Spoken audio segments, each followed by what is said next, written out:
यवतमाळमधील भीषण पाणी टंचाईमुळे लहानगीचा मृत्यू। कपडे धुण्यासाठी नदीवर गेलेल्या 12 वर्षीय मुलीचा मृत्यू झाल्याची माहिती।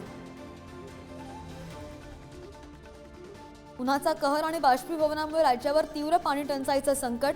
सोलापूरमधील उजनी धरण शून्यावर, अनेक ठिकाणी गंभीर परिस्थिती।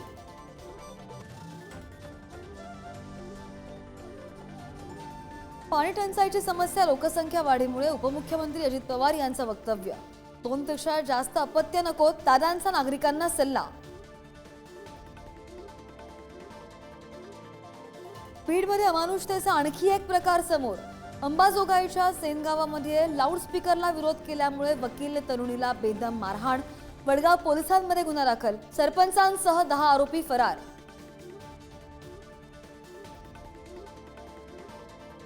बीडमधील वकील तरुणी मारहाण प्रकरणी पालकमंत्री अजित पवारांकडून गंभीर दखल। जिल्हाधिकारी आणि पोलीस अधिकाऱ्यांकडून माहिती घेऊन आरोपींवर कठोर कारवाई करणार, अजित पवारांचं वक्तव्य। निलंबित पोलीस अधिकारी रणजित कासले पोलिसांच्या ताब्यात। बीड पोलिसांची कारवाई। कासले पोलीस दलामधून सुद्धा बडतर्फ।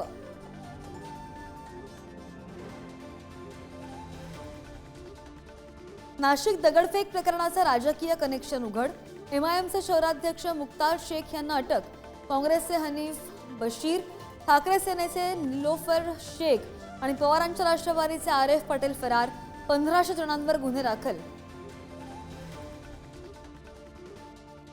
शाळांमध्ये पहिलीपासून हिंदी सक्ती करण्याविरोधात मनसे आक्रमक। हिंदू आहोत, हिंदी नाही। दादरमध्ये मनसेची बॅनरबाजी। राज ठाकरेंनी बोलावली बैठक।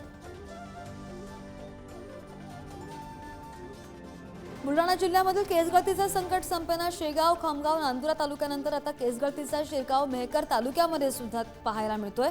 दुर्गापोरी गावामधील तरुणाला केसगळतीचा त्रास, तर नख गळतीचा सुद्धा नवा आजार।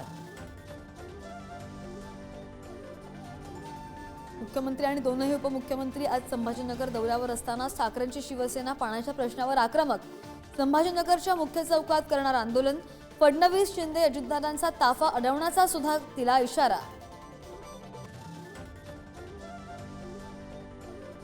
पिंपरी चिंचवडमध्ये चापेकर वाड्याचं संग्रहालयात रूपांतर।